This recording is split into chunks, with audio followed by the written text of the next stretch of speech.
Right. Okay. Actually, I don't have any policy recommendation in my remark. Mhm. Just my reflection and what I hope um, the youth will react to Dr. Phil's reception of the award.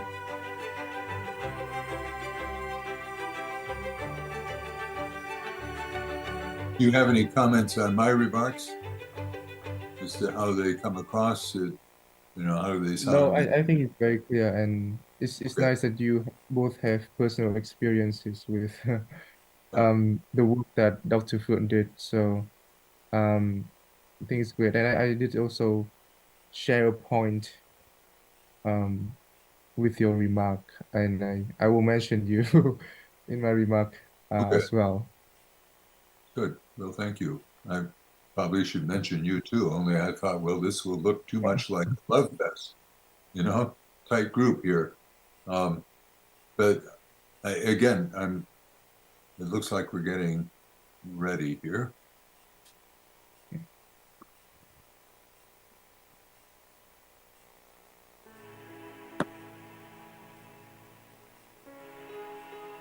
No one pays much attention to the ordinary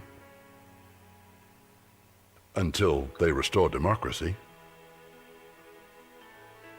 feed the hungry,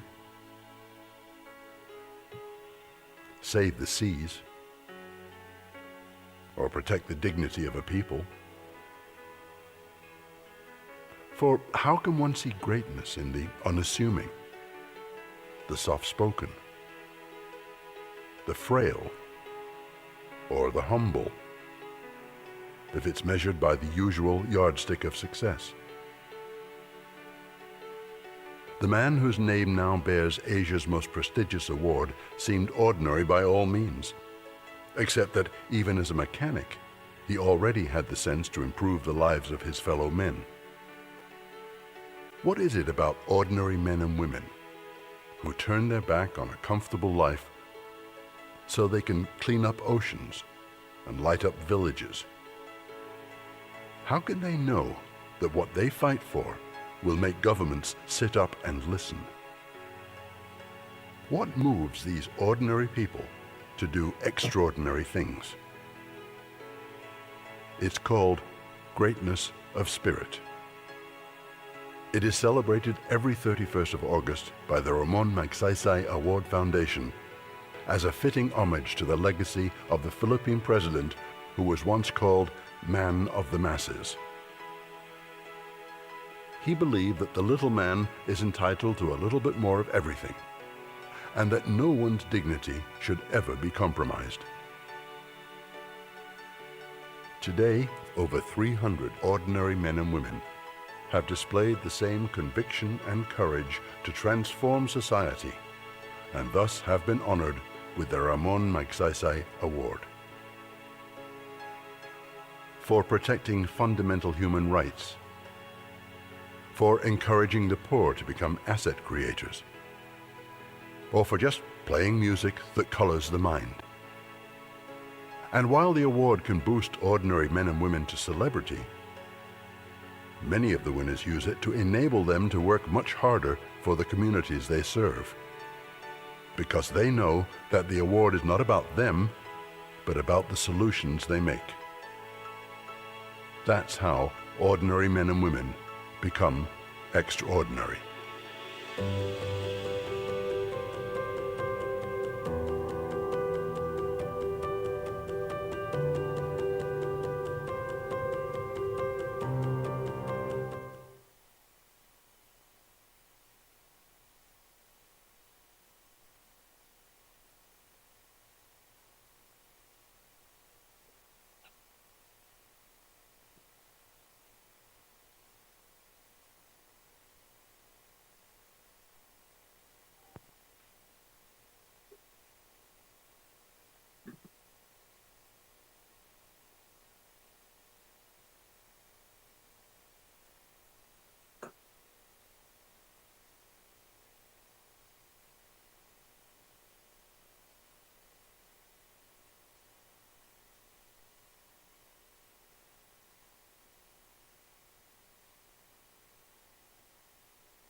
Good morning, and welcome to this year's RMTLI Lecture Series. We would like to acknowledge our partners for today's event. This event is supported by Animation Council of the Philippines Incorporated and SGV and Company. Special thanks to Pioneer Life Incorporated. We would also like to acknowledge our co-conveners, ASEAN Youth Advocates Network, Asia Society Philippines, Center for Filipino Youth Volunteers SINAG, Far Eastern University International Studies Society, CUDCOV PH, FINMA Education, University of the Philippines Diliman Information Office, UP Asian Center, and Zwelig Family Foundation. We would love to see you share your time with us here during the lectures.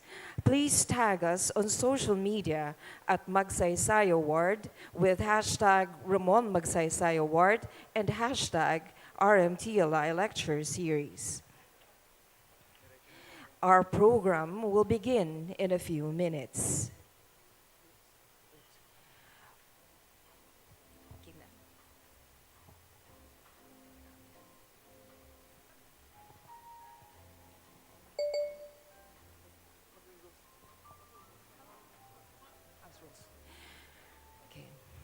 Okay. Welcome to the Ramon Magsaysay Center, Manila. For an orderly conduct of the program, the audience is reminded of the following house rules. Please observe silence during the program. Be respectful to the speakers and fellow participants. During the open forum, you may approach the microphone or write your question on the pieces of paper provided and give it to an usher. In case of a medical emergency, please approach any of the ushers. If there is a need to evacuate the venue, please stay calm. All doors of the hall will be opened. The ushers will facilitate an orderly evacuation if needed.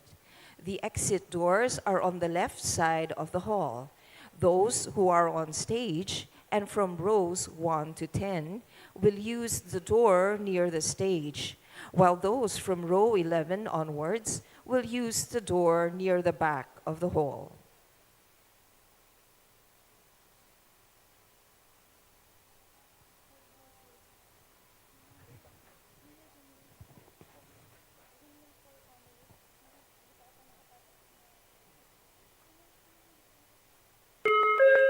Before we begin today's program, we would like to remind the audience of the following.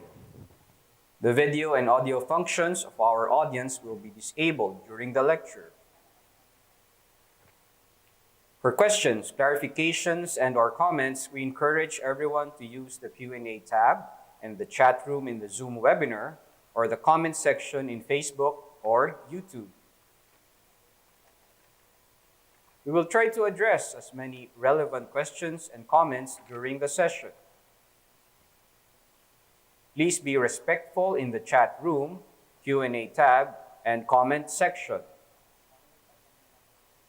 Please follow the Ramon Magsaysay Award on our social media accounts in Facebook, Instagram, LinkedIn, X, and YouTube.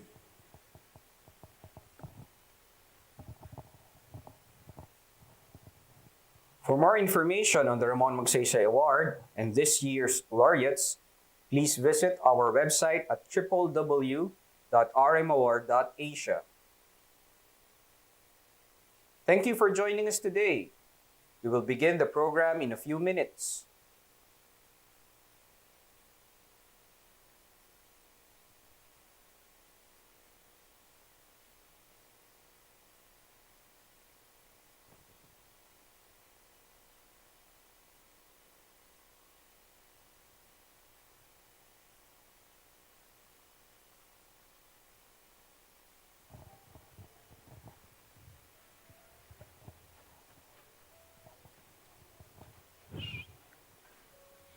To officially open this year's lecture series and today's event, may we call on the President of the Ramon Magsaysay Award Foundation, Ms. Susan B. Afan.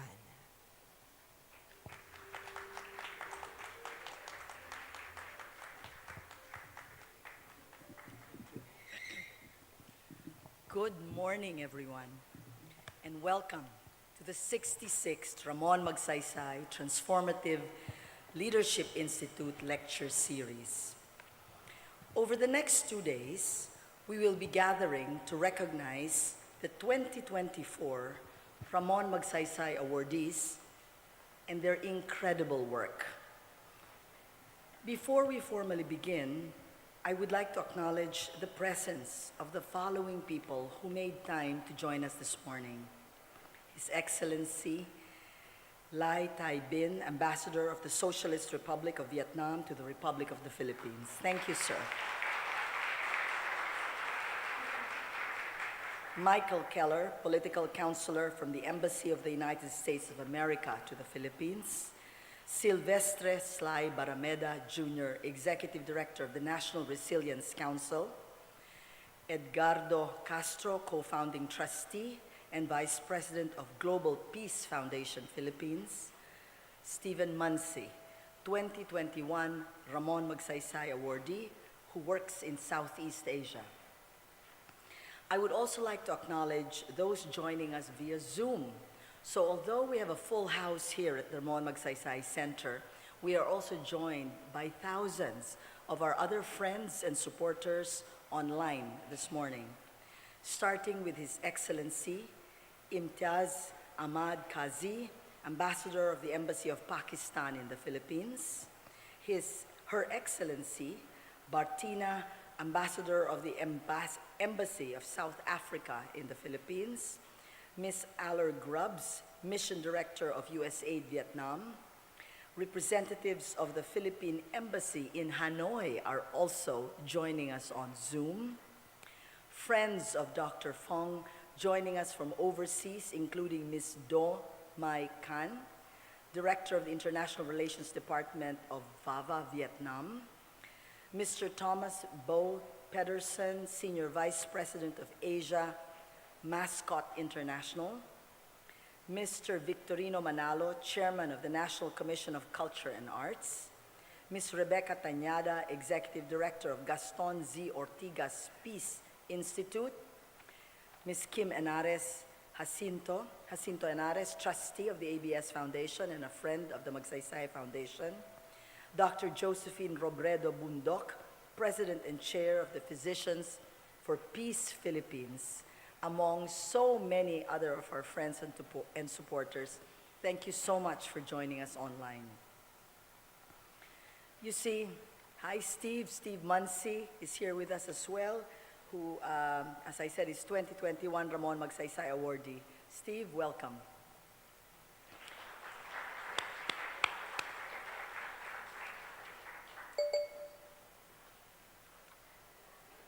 For more than 6 decades, okay, 6 decades, many of our students right now that are with us were not even born yet, okay? The Ramon Magsaysay Foundation was already here, and we've been honoring individuals and organizations across Asia who embody not just their technical expertise and prowess, but they embody what we call, selfless service, integrity, and transformative leadership of what we just call collectively as greatness of spirit. Named after Ramon Magsaysay, the 7th President of the Philippines, the award celebrates those who inspire, who care for others, and who want to make a difference. This year, we recognize 5 outstanding awardees. Nguyen Thai Ngoc Phuong from Vietnam, Karma Phuncho from Bhutan, Miyazaki Hayao from Japan, the Rural Doctors Movement from Thailand, and Emergent Leadership Farwiza Farhan from Indonesia. As part of RMAF's mission to nurture future leaders, RMTLI empowers aspiring change makers by equipping them with the skills, knowledge, and values needed to drive sustainable development through innovative programs and initiatives. We are honored to begin this year's lecture series with Dr. Nguyen Phuong. Ladies and gentlemen, let's watch this short video about her.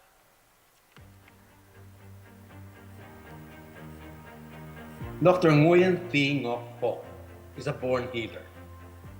She has used her abilities as a doctor to aid the victims of Agent Orange, the toxic chemical sprayed by the U.S. Army over her country from 1961 to 1971, during the height of the Vietnam War. This horrific episode in Vietnam's history resulted to the exposure of 4.8 million people, the death of hundreds of thousands, and the deformities and fatal diseases of individuals, which continue to linger on 4 generations later. Dr. Phuong's transformative leadership began as an obstetrician at the Thuy Hospital, where she set up the Hoa Binh Village, or Peace Village, that somewhat became the launchpad for the Vietnam Association for the Victims of Agent Orange, or VAVA. Dr. Phuong, through her sheer dedication, intensive research and studies in the 1980s, established the link between Agent Orange and birth defects among Vietnamese. Translating her vision into action, Dr. Phuong provided not only physical healing, but also a sanctuary for those in desperate need, helped open the doors for millions of Vietnamese attain the justice and restore the dignity that they seek and they deserve. Dr. Phuong's work is an imperative call for global peace. And through her greatness of spirit, she reminds the world that despite mankind's propensity for violence and conflict, mankind also has the capacity and capability to mend physical and psychological wounds, both on an individual capacity and in a communal level.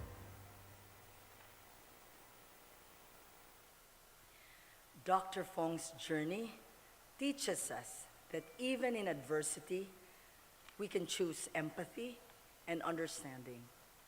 Let us draw inspiration from her work and commit ourselves to building a more just, a more compassionate, and peaceful world. As we engage with the awardees over the next 2 days, let us learn from their insights, celebrate their achievements, and inspire each other to continue creating positive change in our own families and communities. Before we proceed with the lecture, we would just like to provide a content warning for Dr. Phuong's lecture, as her presentation contains potentially disturbing images that present the history, but the reality of her work. So without further ado, let us now welcome on stage the person that we are honoring this morning, 2024 Ramon Magsaysay Awardee from Vietnam, Dr. Nguyen Phuong.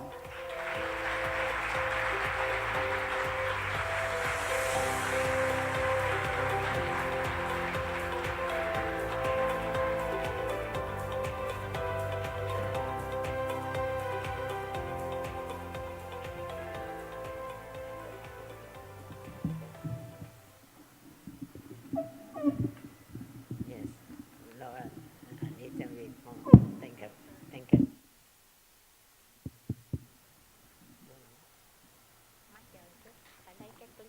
Okay, okay. Thôi kệ, chắc má cứ nói đi.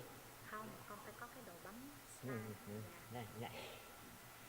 We're just waiting for the clicker for the slides. Yeah. Có rồi.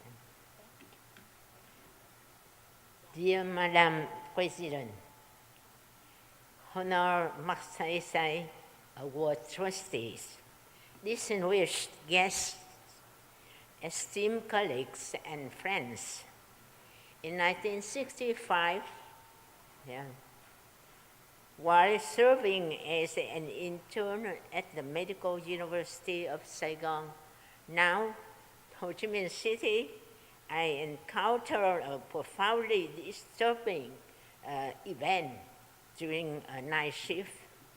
I delivered a severely deformed newborn, one without a brain, but only the face.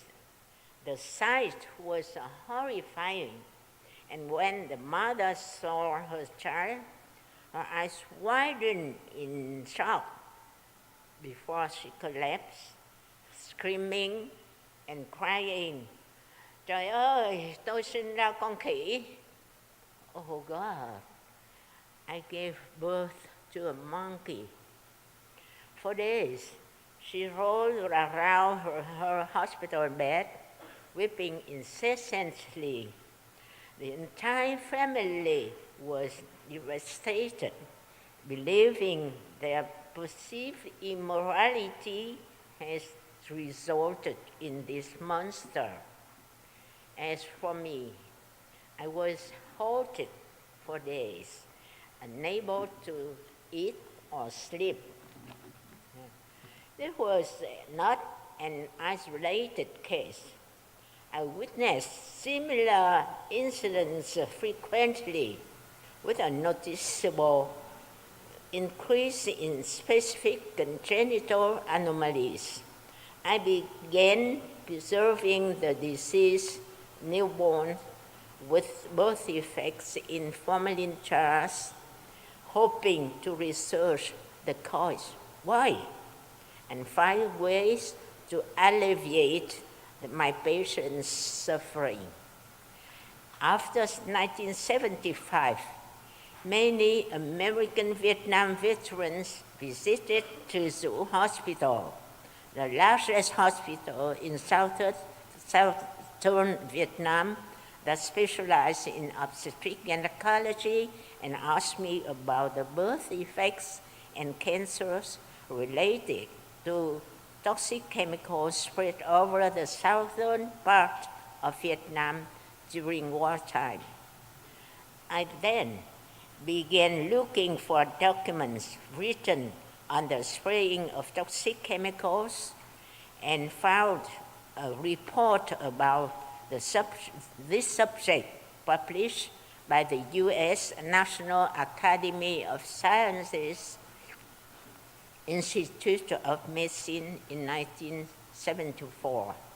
Only then did I realize that the deformed babies I delivered might have a causal relationship to the toxic chemicals that the U.S. Air Force repeatedly spread over my country on a large scale for many, many, many years.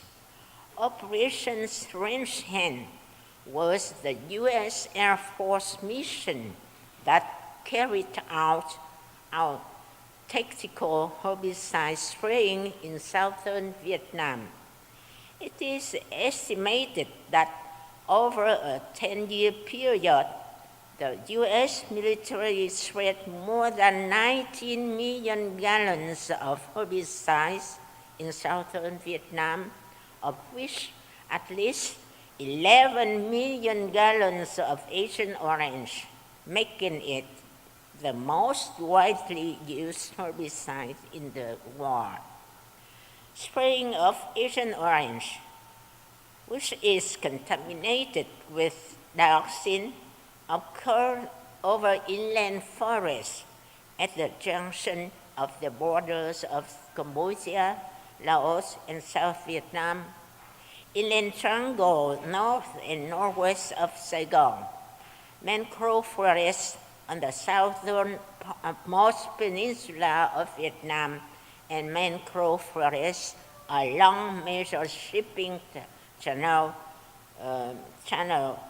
southeast of Saigon, Vietnam. But what is Agent Orange? Yeah. The different types of herbicide used by the U.S. Air Force in Vietnam were identified by code names referring to the color of the band around the 55-gallon drum that contained the chemical. These included incense orange, white, blue, purple, pink, and green. The spraying of herbicides was intended to kill foliage to deny cover to Vietnamese liberation troops and to destroy crops that could be used to feed the troops.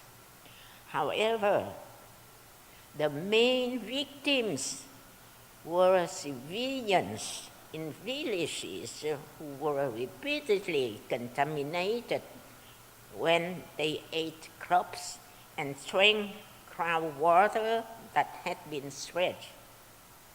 Agent Orange, which accounts for 65% of total toxic chemical sprayed in Vietnam from 1961 to 1971, was a 50-50 mixture of two herbicides, 2,4-D and 2,4,5-T, and contained the toxic contaminant 2,3,7,8 tetrachloroparadibenzopyridine, or TCDD, or dioxin.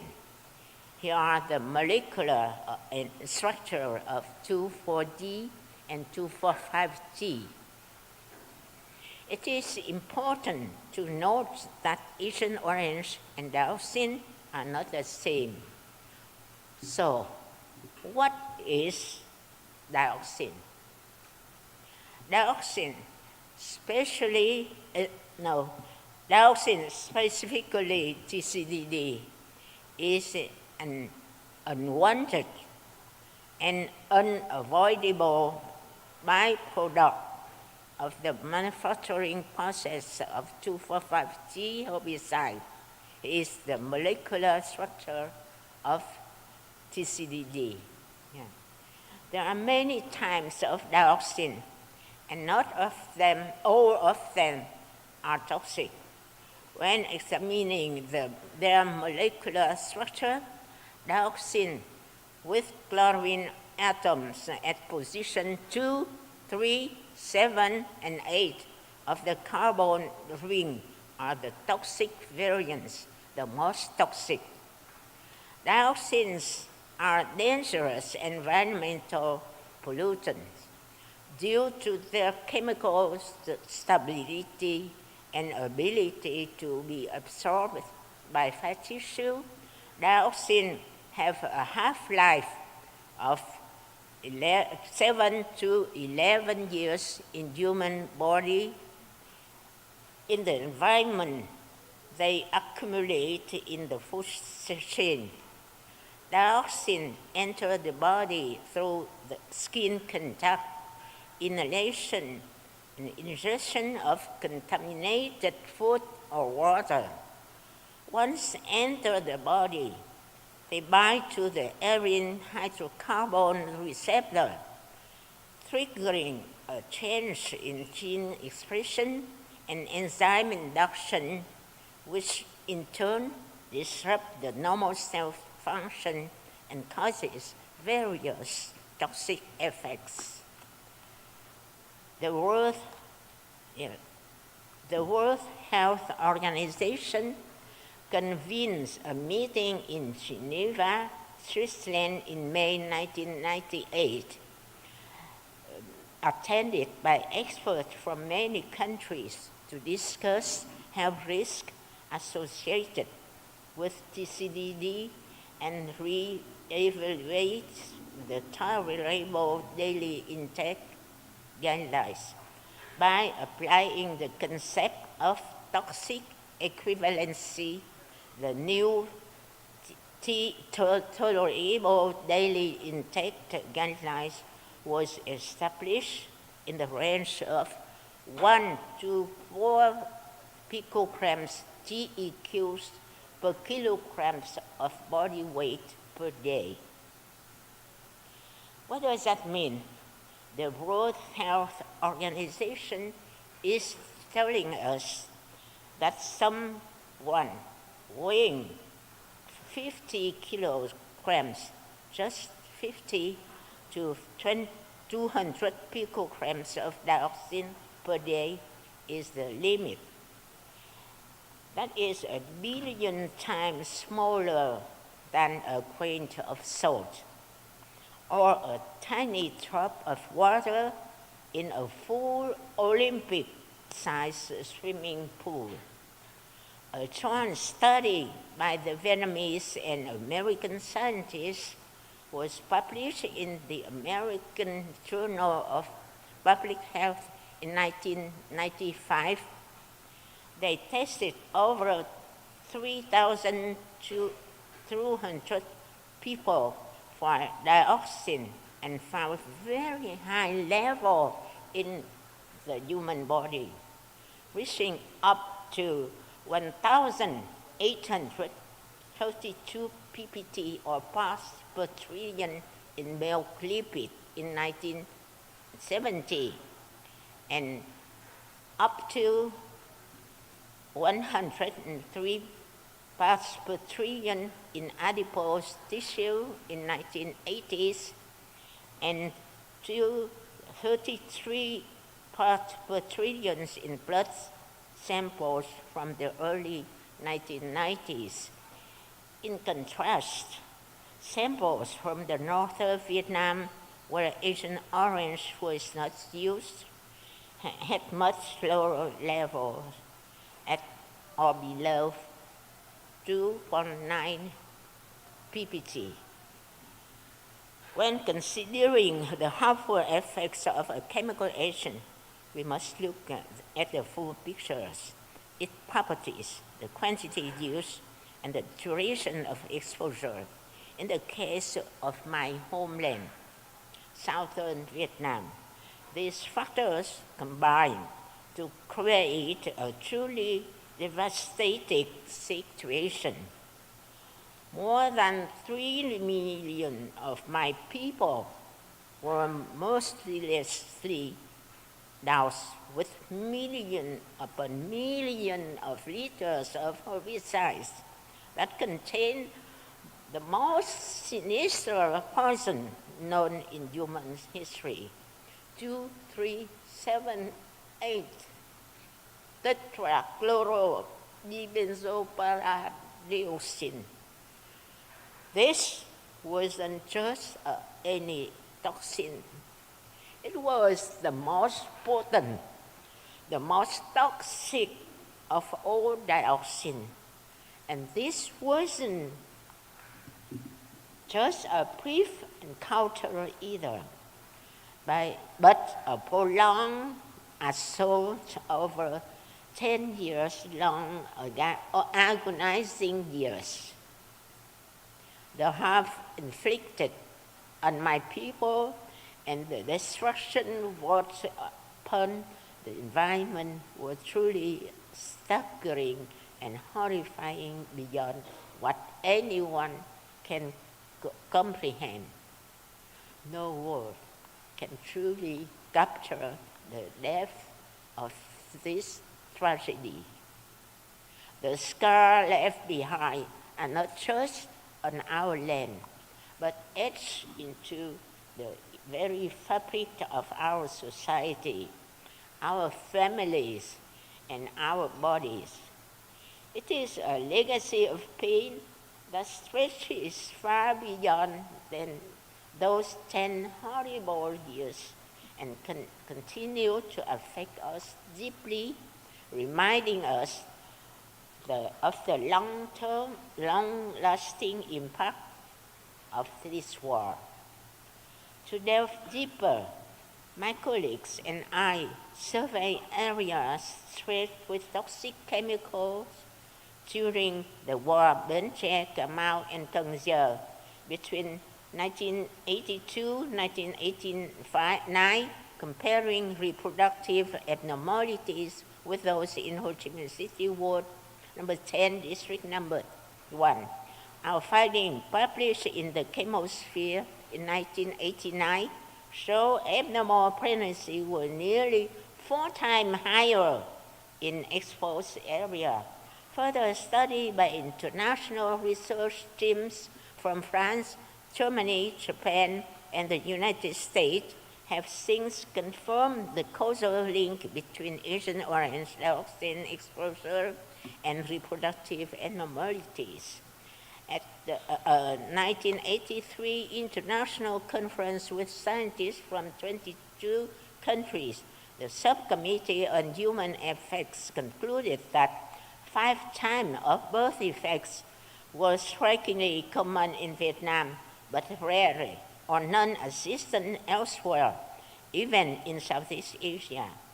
That is the neuron tube defects, sensory organs deformities, limb deformities, conjoined twins, and cleft lip, cleft palate. My advocacy work across Germany and Switzerland in 1984 led to Friedensdorf International establishing 13 peace villages in Vietnam to care for affected children. Throughout the 1990s, I continued reporting in Japan and the United States. In 2004, as Vice President, I participated in filing a lawsuit against U.S. chemical companies that produce these toxic effluents despite knowing the dangers of dioxin contamination. Admiral Elmo Zumwalt Jr., who had ordered chemical spraying during the Vietnam War, later became an advocate for affected veterans. In a statement before the Human Resources and Intergovernmental Relations Subcommittee on Government Operation, the U.S. House of Representatives on June 26, 1990, he said, "The debate on this matter has been needlessly prolonged.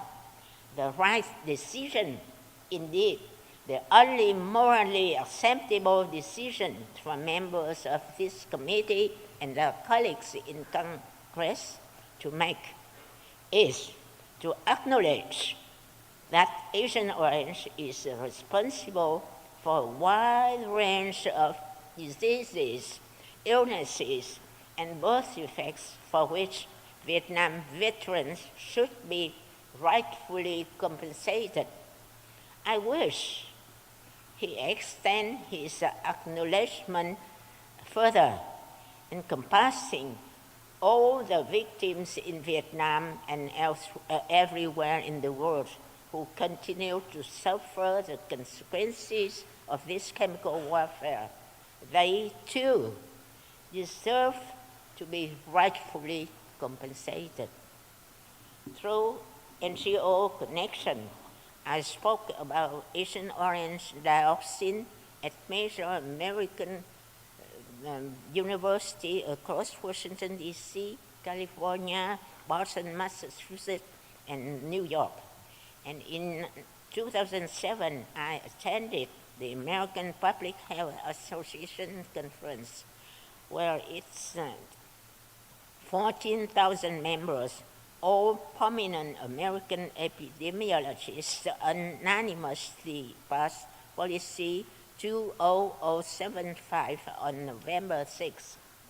APHA recommends that the U.S. government and involved companies provide resources for services for the disabled in areas where dioxin victims are concentrated, provide medical services and nursing services for those harmed by Agent Orange, develop community support organizations, including healthcare and educational and chronic care services and medical equipment to care for the American Vietnamese people harm, including additional services as they identify. From 2007 to 2010, I continue advocacy efforts through Vietnam-U.S. Dialogue Group testified twice before the U.S. House of Representatives about Agent Orange dioxin victims and remediation efforts, and attended the World Court of Consensus on Agent Orange dioxin in Paris, France. The U.S.-Vietnam Dialogue Group has negotiated $300 million of U.S. dollars for the cleanup of dioxin-contaminated airport in Da Nang, and Bien Hoa now is doing, along with establishing a dioxin lab in Hanoi to analyze the contamination level. As Vice President of the Vietnam Association for Victims of Agent Orange dioxin since 2003, I have dedicated myself to working alongside 3 million Vietnamese victims through our extensive network across 64 provinces. We faced two profound challenges in our work.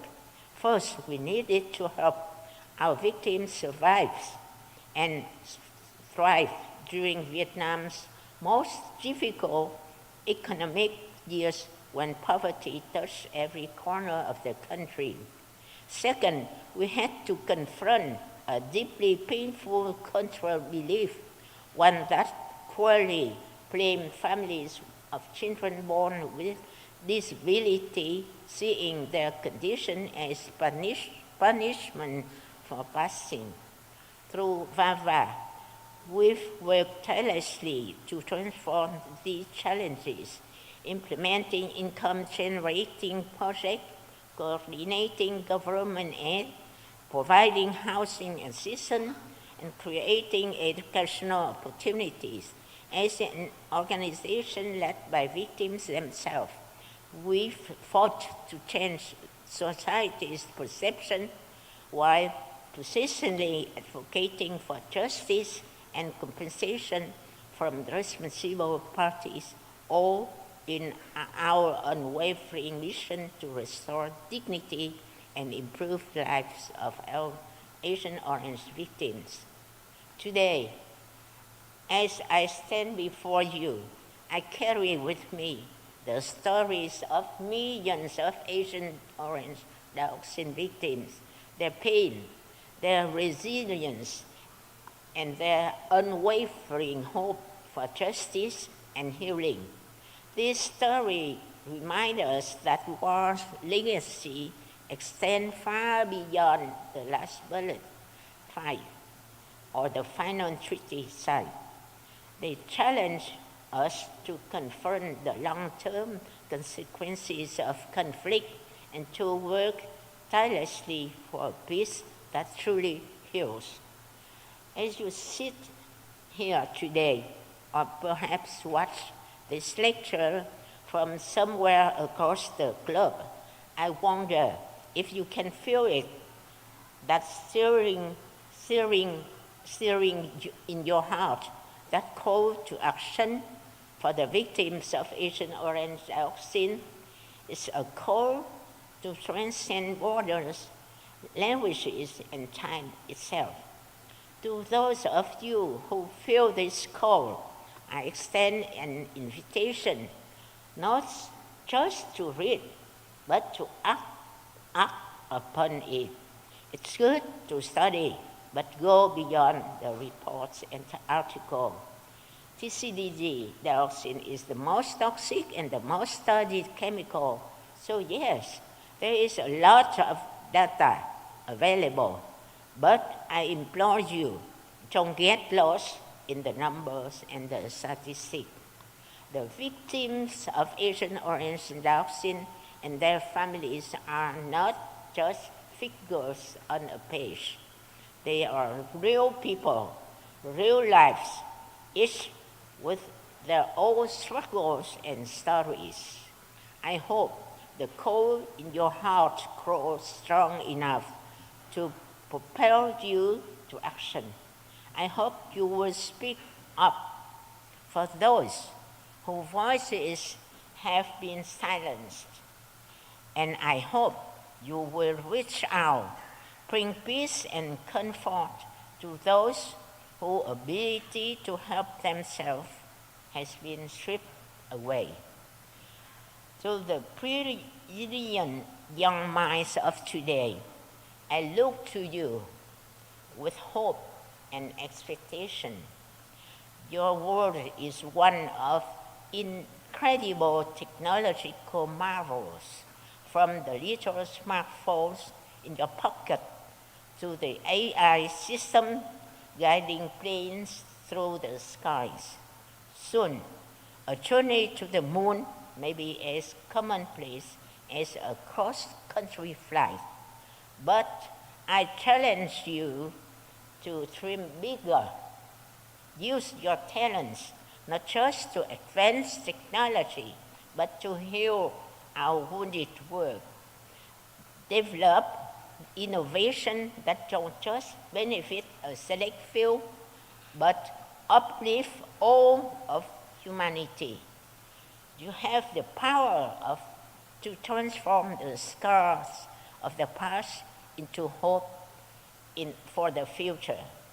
Let your legacy be one of compassion, restoration, and universal progress.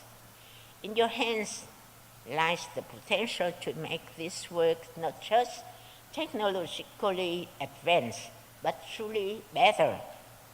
A place where the echoes of past atrocities are replaced by the harmonies of global cooperations and care. But our vision must extend beyond healing the past. We must prevent such atrocity from ever occurring again. As we demand justice for the victims of Agent Orange dioxin and their families, we must also raise our voices against all forms of war, conventional or unconventional. War brings nothing but destruction, pain, and lasting scar on humanity and our planet. Our collective kindness must be directed toward preserving this wonderful earth and its beautiful people, not devising new ways to harm it or each other. We owe it to ourselves, to the victims of past conflicts, and to future generations to create a world where peace is not just an ideal, but a reality. So I ask you today, with all the passion in your hearts, to join me in declaring no more war. No more war.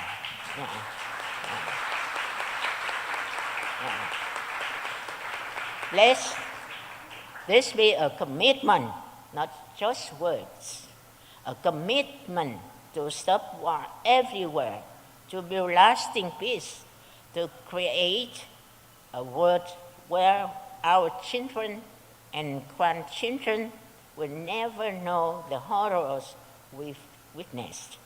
Let us work tirelessly, hand in hand, to protect our earth and to pass on a legacy of peace, compassion, and unity to the generations that follow. Together, we can turn the page on humanity's darkest chapters and write a new story, a story of peace, of healing, of unity. The pen is in our hands. Let's write this new chapter together. Thank you.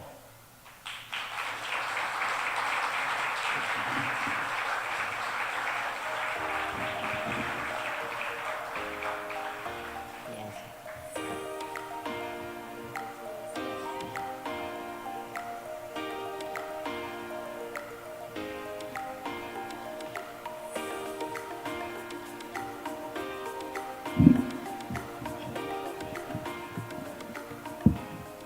Wow, Dr. Phuong, I'm a little bit emotional and a bit speechless after what I heard and what I saw. And so, just personally, I know that it's horrifying and it's awful to see the pictures that we all saw. And yet, this is what Dr. Phuong lives with day in and day out for more than 40 years.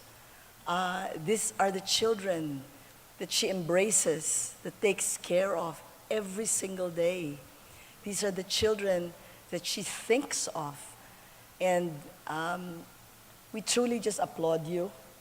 And as a woman, for those of the young women in the audience especially, when you think of a career, when you think of something that you want to do in the future, or maybe during days when you feel you're unlucky or ungrateful, please think of the work of Dr. Phuong.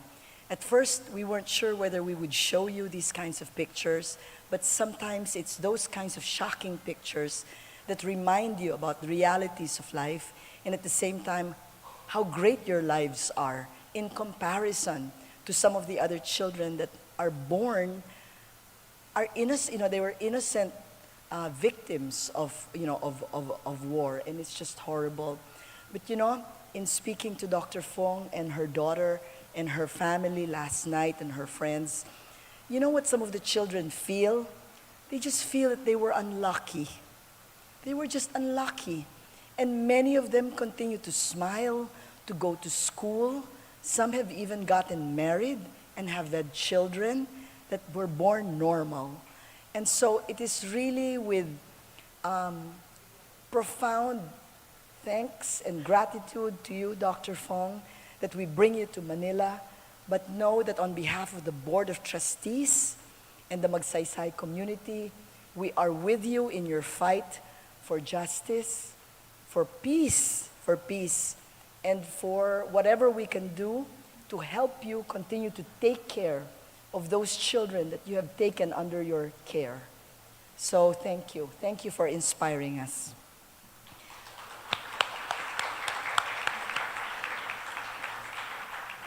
And so I would also like to acknowledge that not only do we have 220 people here in our hall, but we have another 130 people that are scattered all over our rooms at the Magsaysay Center watching your lecture. And at the same time, we have close to 300 people as well watching you online. And so we have quite a big audience. And again, we thank you for joining us. And so to carry on with our program, we also, by the way, would like to acknowledge the presence of 2023 Ramon Magsaysay Awardee, Miriam Coronel Ferrer, who is with us, a Filipina peace advocate, okay, peace advocate, and of course, one of our esteemed Board of Trustees, Ging Montinola. Ging is also in the audience with us today. So as I said, to carry on with our program, we shall now welcome our esteemed panel to give the reactions and insights on Dr. Phuong's lecture, starting with our moderator for today. Delia Domingo Albert is the first woman career diplomat in the Philippines and in Asia to serve as Secretary or Minister of Foreign Affairs. She chaired the United Nations Security Council in 2004 with the agenda, the role of civil society in post-conflict peace building, highlighting the role of women as peace builders and peacemakers. She received the highest decoration for diplomats from the President of the Philippines, the President of Germany, and the Emperor of Japan, and initiated the founding of various civil society groups, including the ASEAN Society of the Philippines. She recently published the book Women in Diplomacy, The Remarkable Ambassadors in the Philippine Foreign Service. She is currently a senior advisor to SGV, Ernst & Young Philippines, and an esteemed member of the Ramon Magsaysay Award Foundation's Board of Trustees. Ladies and gentlemen, please give a warm round of applause to Ambassador Delia Domingo Albert.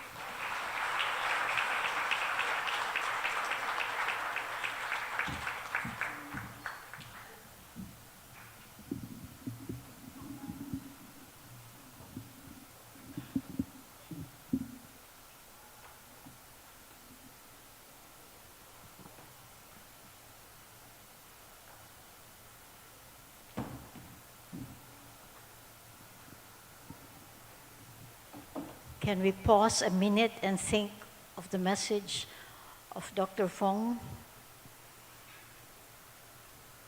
I'm sure we share the passion that she has given to her dedicated service. So once again, may we give her a big hand.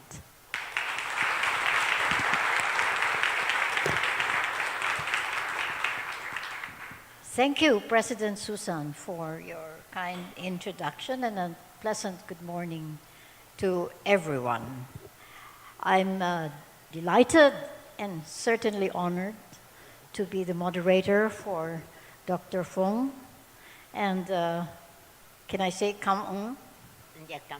That's a Vietnamese thank you. And she is assisted by her daughter, also a medical doctor, and she's escorted by her grandson, who is a musical artist. So can we recognize the grandson of a great woman?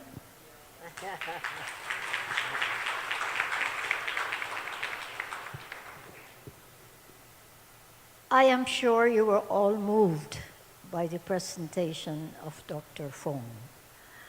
I think there is one message to the youth that are here today.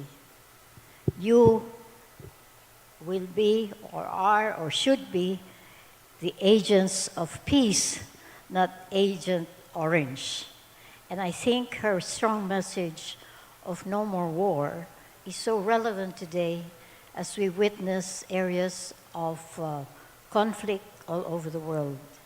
And we are lucky in our region that today we are enjoying the peace and prosperity that has been brought about in the past 50 years at least. And for this, I would like to perhaps, listening to you, Dr. Phuong, I was reminded of the Philippine experience in the war in Vietnam. You're also young to remember that the Philippines was in Vietnam in the early days of the Cold War. As early as 1954, the Philippines sent a fantastic group of doctors, nurses, educators, and agriculture specialists in a project called Operation Brotherhood. I'm not sure if any one of you remember that, but my age, I still remember. Later, as the war progressed and moved into the area, the Philippines sent a group called PhilCAG, Philippine Civil Action Group. And if I recall, their mission was to rebuild. Their mission was to serve communities that have been affected by the war. And it's, you might be surprised to know that the head of that mission was no less than our future President Fidel Ramos. They built bridges, they rebuilt communities in a place called Taining. And I was then a young diplomat, and I was asked to assist in the alleviation of the civilian population in Saigon.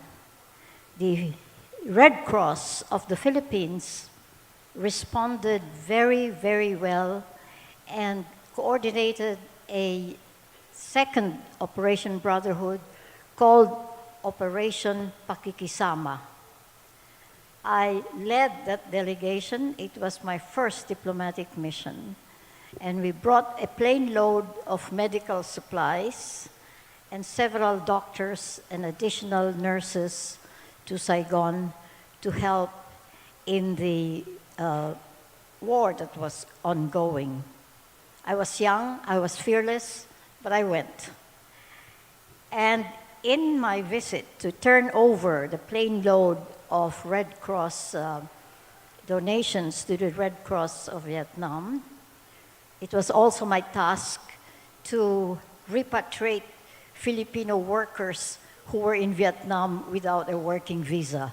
So it has been going on, this working without visa, in our history, everywhere we are. It was there that I really felt the danger of war, because I was there at the beginning of the Tet Offensive. This was the beginning of the presence of bombs and rockets that hit Saigon. And I made it back to the Philippines safe and sound. But that was 1968. I'm not giving away my age. We are both the same age, Dr. Phuong. Anyway, I think it is important to remember history, and it's also important to remember the message of Dr. Phuong. It was a message of a woman who is compassionate, a woman who is dedicated to humanity. And I hope that will inspire many of you who are thinking of what you will do next in your lives.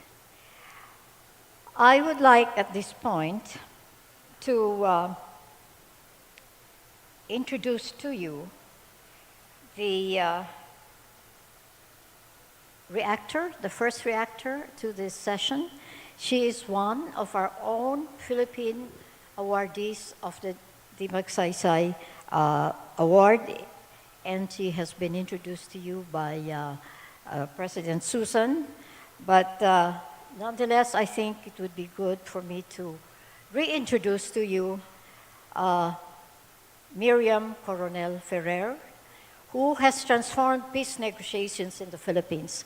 I'm very proud of her. You know why? When I chaired the Security Council in 2004, and I talked about the role of civil society in post-conflict peace building and the role of women as peace builders and peacemakers, I think the best example that not only the Philippines can be proud of, but globally, Dr.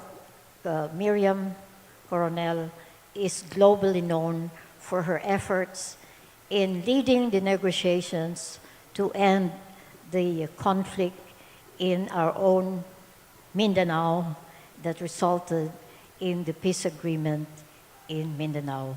Ladies and gentlemen, I'm delighted, honored to invite Dr. Miriam Coronel, who will react to the presentation that was given to us. As she's walking, I'm going to talk more about her. In 2012, she was chairperson of the Philippine Government Peace Panel, leading negotiations in the Moro Islamic Liberation Front, as I have mentioned earlier. This culminated in the 2014 Comprehensive Agreement on the Bangsamoro, which established a new empowered and autonomous government in the Bangsamoro region in Mindanao. So we are delighted to have you. We're honored. And your reaction, Dr. Coronel? Yes. Thank you very much, Secretary Albert. No, doctor, please. I have to start by saying that I'm a firm admirer of the Vietnamese people, their greatness of spirit. And I believe that Dr. Nguyen Phuong today represents that greatness of spirit. We have, there's somebody said before about us, the Philippines and Vietnam, and it goes like this. Vietnam has won all its wars, starting from the Chinese in early 19th century, then the French, and then, of course, the US war against Vietnam. Well, the Philippines, now, this is like very derisively, lost all its wars. Meaning, we probably did not lose all our wars, but it was stolen from us. Our revolutions were stolen from us. Our independence revolution in 1898 was taken over by American colonial rule, and even people power revolution was stolen by the oligarchs, unfortunately, you may say.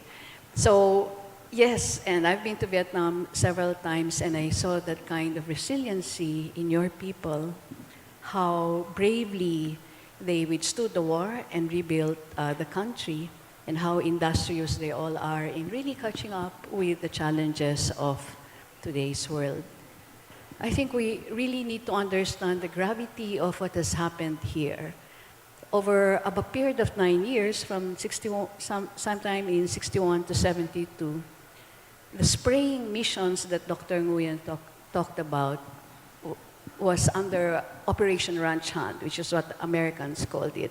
They undertook 20,000 spraying missions from Vietnam going down to north, to the south, down to Cambodia and Laos, dropping not only 12 million Agent Orange toxin, but also other herbicides, like 8 million, I understand, as well as bombs, 7 million bombs throughout this 9-year period. I've had the privilege of meeting people in Laos under the War Legacy Project, looking still at this time at the impact of Agent Orange in the villages, of Laos, which are also largely affected, and in fact may not be as prominent in terms of being publicized to the rest of the world, that what we saw in Vietnam actually also happened in Laos. And indeed, it's called War Legacy Project because the legacies of this war are still very much with us. Talking now about 3 generations, you will still find cases of mutations and some abnormalities in newborn babies. It has not left us. Dr. Nguyen asked, what can we do? What can we do to help the victims of the Agent Orange? And I think, of course, we feel the compassion, we feel the need to be able to help. But there's also one thing that we need to do in terms especially of what is happening today now in our world, where you have serious war crimes happening. And that is precisely to say never again. I think that was your key message, no more war. But in this instance, what we saw in the case of the use of Agent Orange is sheer violation of the norms of international humanitarian law, which says that even in war, there are limits. There are rules to be observed in war. It's not as if because it's wartime, you can do anything. So for example, one important principle of the rule of war is protection of civilians. And we saw that in undertaking military operations, in this case and in so many other cases, military objectives go far, far ahead of the idea of how will this impact civilians. There is also another important principle, and that is the principle of proportionality. What does proportionality mean in terms of the rules of war? It means basically that your war objectives, what you expect from your military action, should not exceed the impact of your action. And what do we see very clearly here? The use of herbicide for intended purpose of destroying the foliage, because it's very hard to find the guerrillas when you have very thick foliage, right? And why from North Vietnam down to Cambodia? Because this was the Ho Chi Minh Trail, where the movement of people and guerrillas were moving up from the north down to the south South Vietnam, passing through all of these other border areas of Vietnam, Cambodia, and Laos. And that is precisely why the objective of spraying millions of gallons of this toxin and other herbicides actually took place, to be able to defeat the will of the people to fight colonialism and to be able to determine their own fate. So that, I think, is also the other thing that we should be, aware of and also engage ourselves, because we know right now the rules of war are extensively being violated, that war crimes are happening right now in other parts of the world, and that it has not stopped. Even ceasefire has not taken place, and this is still what we are witnessing today. So I believe that the message, the lessons of Vietnam, the experience of Vietnam is really something that should show to us why in the end this war has failed in whatever it attempted to achieve, that it was not really the best way to be able to achieve the social change and to move precisely from a period of, in this case, colonialism to full independence of Vietnam. And we now, also that Vietnam has really caught up with the development objectives. I have to say they have a much better airport, international airport, than we do, even though we had our airport built, long time ago.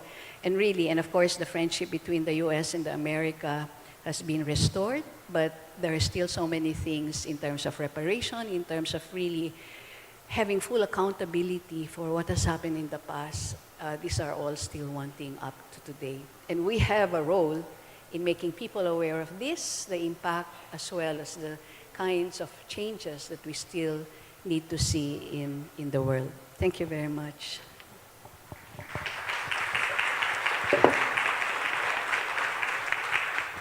Thank you very much, Miriam. Just to put us in the context of what's going on today between the Philippines and Vietnam, I'm delighted that the ambassador of Vietnam is here and to share with you how close the relationship between the Philippines and Vietnam. And I think that especially in hoping to keep the peace in our region, we have been working very closely together to ensure that the future of our region maintains the peace that people all deserve and we had sacrificed for in the past. So now, thank you very much, Mr. Ambassador. We are delighted that you are here with us. Now, our next reactor. Joining us from Washington State in the United States, our next panelist has worked as a teacher, a researcher, and then as a program officer and representative with the Ford Foundation in South Asia, Eastern and Southern Africa, and Southeast Asia. I'm sure many of you are familiar with him. In 1997, the Ford Foundation asked Dr. Charles Bailey to go to Vietnam to head a new program of grant making. Over the following 10 years in Hanoi, Dr. Bailey helped unlock U.S.-Vietnam cooperation to assist the victims of Agent Orange and to help clean up dioxin hotspots at former American bases. Subsequently, he directed programs on Agent Orange at the Ford Foundation and the Aspen Institute. Dr. Bailey is a co-author with Dr. Lê Ca Song of the book From Enemies to Partners, Vietnam, the United States, and Agent Orange.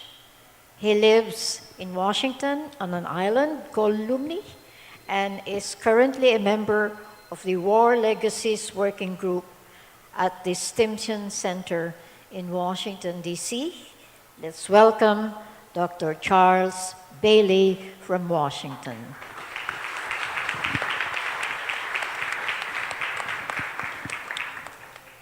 Thank you, Ambassador. And congratulations to you, Dr. Phuong. We know Dr. Phuong to be a dedicated scientist and a strong advocate for Agent Orange victims, but I can add something more. She is also just simply a lovely person to work with, gentle, kind, empathetic, and steadfast. If I could pull any one sentence out of her lecture just now, it would be this one. The scars left behind are not just on our land, but etched into the very fabric of our society, our families, and our bodies. From my own time in Vietnam, I know this to be true. Dr. Phuong mentioned her work with the Vietnam Association of Victims of Agent Orange, known as VAVA, and the U.S.-Vietnam Dialogue Group on Agent Orange dioxin. Each is a notable achievement. VAVA in aid and advocacy and the dialogue and reconciliation. I have some firsthand experience with both of them that I want to share with you. When Dr. Phuong sat down with others in 2003, there was no single Vietnamese organization exclusively dedicated to making Agent Orange victims visible, bringing them assistance, and speaking out on their behalf. VAVA reminds us that Agent Orange victims are fellow human beings. That insistence has been incredibly important to progress. Dr. Phuong visualized the need for such an organization and became the founding vice president of VAVA. As Dr. Phuong has said, the victims of Agent Orange dioxin and their families aren't just figures on the page. They're real people, real lives, each with their own struggles and stories. It's important to keep these stories firmly in mind. In October 2013, I was in Quang Tri province, where I met Lê Hoa. Hoa's parents met and married during the war. 2 sons were born with no disabilities. Hoa and her sister, however, were born with stunted arms and legs and never reached normal height. When I met her, Hoa was planning to open a coffee shop. She now has a daughter in the 4th grade, has opened her shop, and 3 years ago, VAVA built her a house. A house, imagine. This is a heartening story, and it shows the power of VAVA to transform people's lives. However, let's also not forget that many victims are even more severely disabled than Hoa, and their prospects are more daunting. Next year, the 50th anniversary of the end of the Vietnam War. The process of reconciliation between former enemies is often slow, and it's slower and deeper the deeper the wounds and the longer the wounds are ignored. For the first 31 years of the last 50 years, from 1975 to 2006, the United States and Vietnam were deadlocked on Agent Orange. The turning point came in part because of a 2006 study by Vietnam's 1080 Committee and Hatfield, the Canadian environmental consultancy. They wanted to discover the environmental fate of the dioxin in Agent Orange. This study was funded from my Ford Foundation grant budget and showed that the dioxin danger was concentrated at several former U.S. military bases. Both sides could agree on it and the need to clean it up. In 2007, U.S. Senator Patrick Leahy launched funding from the U.S. government, both for dioxin remediation and for disability assistance. This was a good start, but we needed to keep nudging the U.S. government to make sure the funding for Agent Orange not only continued, but also increased. The nudge became the U.S.-Vietnam Dialogue Group on Agent Orange dioxin, and Susan Beresford, the president of the Ford Foundation, agreed to become its executive. Dr. Phuong was an influential member of this non-governmental citizen-to-citizen initiative.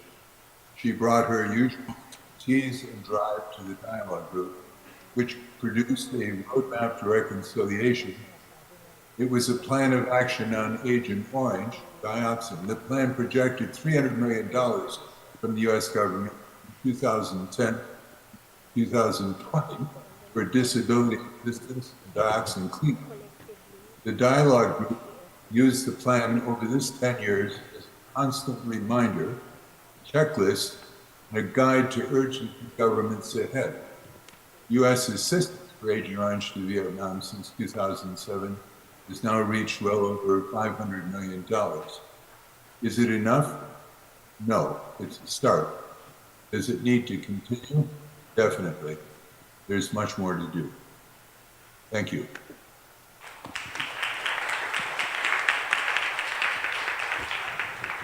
Thank you, Dr. Bailey. I think you raised a very relevant point, that this is just the start. There is so much more to do. If one thinks of all the conflicts that are ongoing in other parts of the country, I think we can get inspiration from the life work of Dr. Phuong, and perhaps we will aim to continue that kind of compassionate work that she's doing, not only for perhaps the people of Asia, but all of humanity in other parts of the world where we currently find so much of these conflicts that are hurting our people young and old. And now let us turn to the third panel speaker. Also, he will appear on virtually because he is sitting in cold Switzerland. Dr. Phan Xuan Dung is a doctoral candidate at the Australian National University and a research officer at the Vietnam Studies Program of the Yusof Ishak Institute of the National University of Singapore. Zung's research deals with Vietnam's experiences with war, peace, and reconciliation. He's particularly interested in how legacies of past conflicts in Vietnam are remembered and addressed by various stakeholders. Dr. Phuong, well, we'll call him now Dr. Phuong because he's going to get his doctorate degree. His report for the United States Institute of Peace is entitled Agent Orange, Victims in Vietnam: Their Numbers, Experiences, Needs, and Sources of Support. He offers insights into the most enduring legacies of the Second Indochina War, and his project examines how non-state actors, including Vietnamese victims and doctors, have worked across borders to influence the public memory of Agent Orange. Let's welcome Dr. Phan Xuan Dung.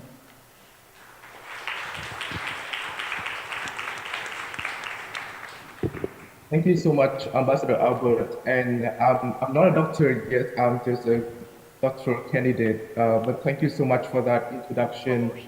And my warmest congratulations to Dr. Phuong. I'm truly honored and humbled to have this opportunity to react to the lecture by Dr. Phuong, whom I have long admired. And what I hope to do is to offer some commentary as a young Vietnamese researcher. Though my generation was born long after the war, we grew up learning a lot about Agent Orange and its devastating impact in our country. The images of children with disabilities, families affected by Agent Orange have been a part of our collective memory. And it was Dr. Phuong's scientific contributions that helped shape how we understand and remember this legacy. Today, the health and disability effects of Agent Orange in Vietnam are widely accepted, but it was not the case decades ago. Unlike the identifiable nature of conventional weapon injuries, the effects of dioxin exposure are gradual, with the causal mechanisms hidden within the human body. But through extensive studies across several countries, Dr. Phuong and her colleagues revealed what had long been suspected, the link between dioxin exposure and reproductive abnormalities. Her research brings clarity to what many families painfully misunderstood. As she shared today, many families with children born with congenital disability believe that they were being punished for moral failing. But Dr. Phuong's research showed that it was scientifically sound to attribute these tragic births to dioxin exposure, lifting the burdens of guilt of many mothers. Dr. Phuong also ensured that the painful memories of these families are firmly placed in global consciousness. Her tireless effort to give a powerful voice to Vietnamese victims and also laid the groundwork for legal actions against chemical companies. This includes the 2004 lawsuit by VAVA and also the ongoing case in France where Madame Thibault, another brave Vietnamese woman, has been seeking justice on behalf of millions of victims. Millions of victims. Dr. Phuong reminded us today that behind these millions of cases, there are individual stories to be told and be remembered. And also, as Dr. Bailey said earlier, we must keep the stories of victims in front of us. That is why I have this photo as my Facebook cover. It was taken during my 2022 fieldwork at the Vietnam Friendship Village, where I met several children affected by Agent Orange. Their joy and resilience captured in this photo remind me that behind every data point, every research paper are real lives, real stories, and real hope. The photo also reminds me that the true price of war is often paid not just by the generations that lived through it, but also by those that come after. But sadly, the world has not truly learned these lessons from Agent Orange. As Ms. Cornell mentioned, we are still witnessing blatant violations of international humanitarian laws. Modern conflicts still deploy weapons that inflict indiscriminate and long-lasting harm to civilian populations and ecosystems. For my generation, witnessing these ongoing atrocities means that we have a responsibility to address them. As Dr. Phuong also mentioned in her lecture, we must raise our voices against all forms of war, conventional or unconventional. For young researchers like myself, Dr. Phuong shows us that science can be a powerful tool for peace and justice. Today's youth have unprecedented tools at our disposal, but it is the courage to use them wisely that matters. So, let's ensure that our scientific and technological advances serve as instruments of healing rather than destruction. And in Dr. Phuong's lifelong dedication to uncovering truth and seeking justice, we can find our own calling to become, in our own fields, in our own ways, unconventional agents of peace. Today, as a voice of the younger generation, I would like to join Dr. Phuong in declaring no more war. Thank you.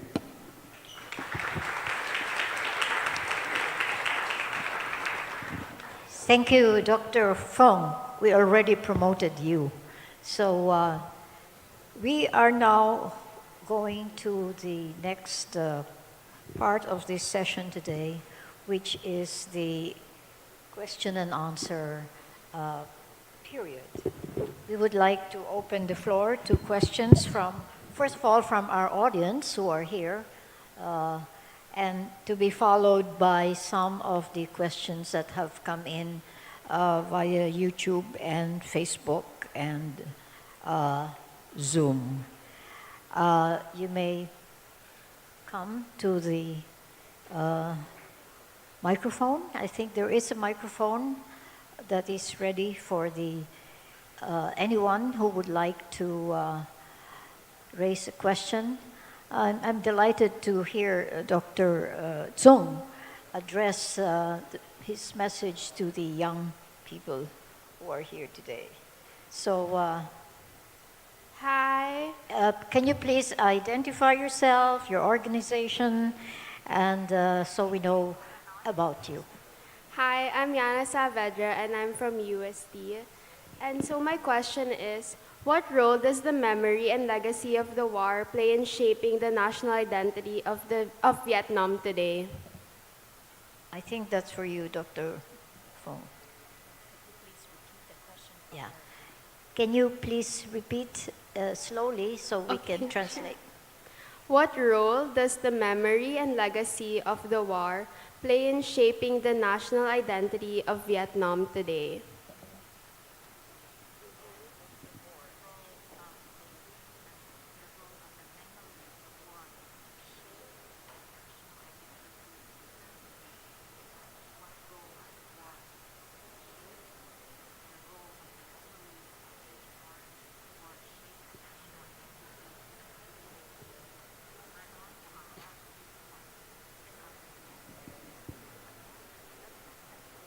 Your concern is the role of the war. What does it play in the current consciousness of the Vietnamese today? Yes.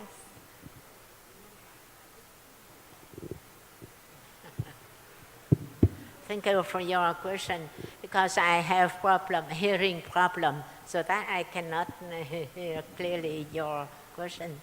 My daughter helps me. Yeah, thank you for your question. Yes, yes, I remind the Asian Orange dioxin victims' suffering is not to have any purpose, any reason that they other than remind, so that we remember to avoid the future war, future chemical warfare, to remind the youth people as you are today, make efforts to build up a peace, a world of peace, of equality, of prosperity and happiness, not a world of war. You have the capacity to do so. And in Vietnam today, we have peace, yes.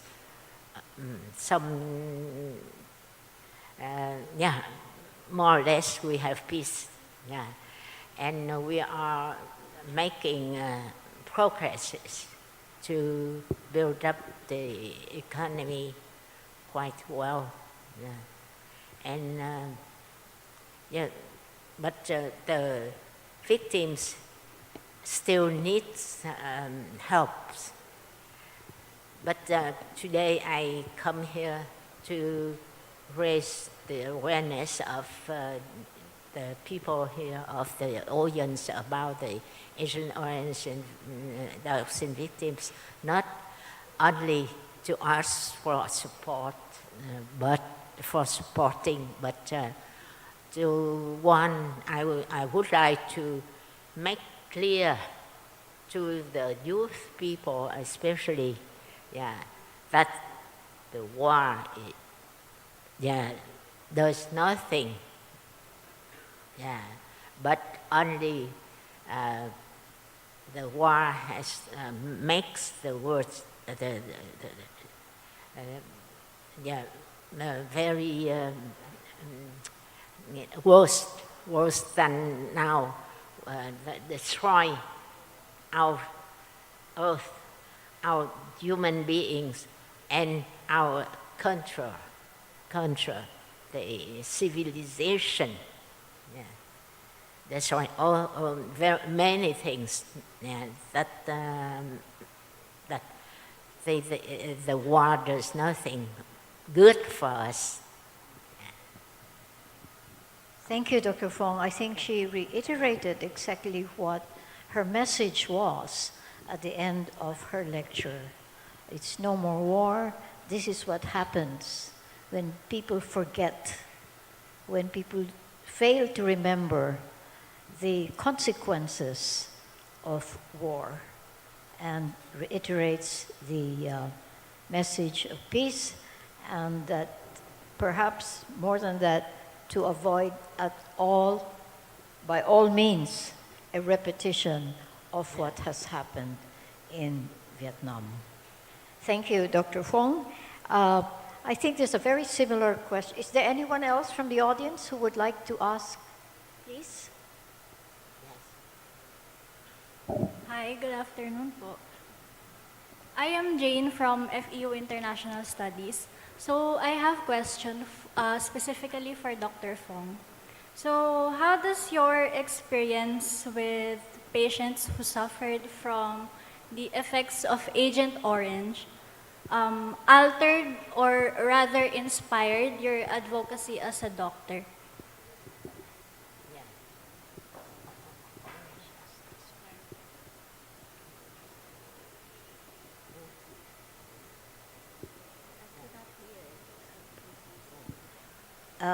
Please repeat it. Can you repeat the question, please?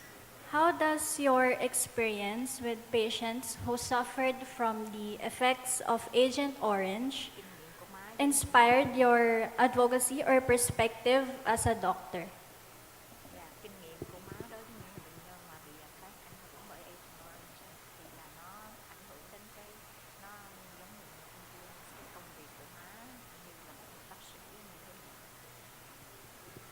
Yes.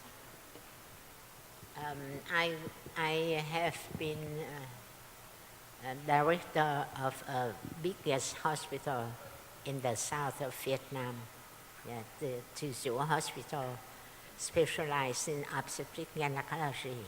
So all cases of difficult outcome of pregnancy outcome, were referred to my hospital, to Thu Duc Hospital, so that I have had many patients influenced, affected, or exposed to Agent Orange and dioxin. But it is an obstetric gynecology hospital, so that only women who give birth to deformed babies, and they want to have more more children, but normal baby, not deformed, so that they come to see and to ask us to help. That's to many patients, to ask me so. And then the patients can have cancer from ovarian cancer and many other cancer, maybe due to the American Institute of Health. They have a list of many kind of cancer. So my patients have many cancers in that list, and then we have to treat them, and then to study, to try to know if it is caused by the Agent Orange or dioxin. We take the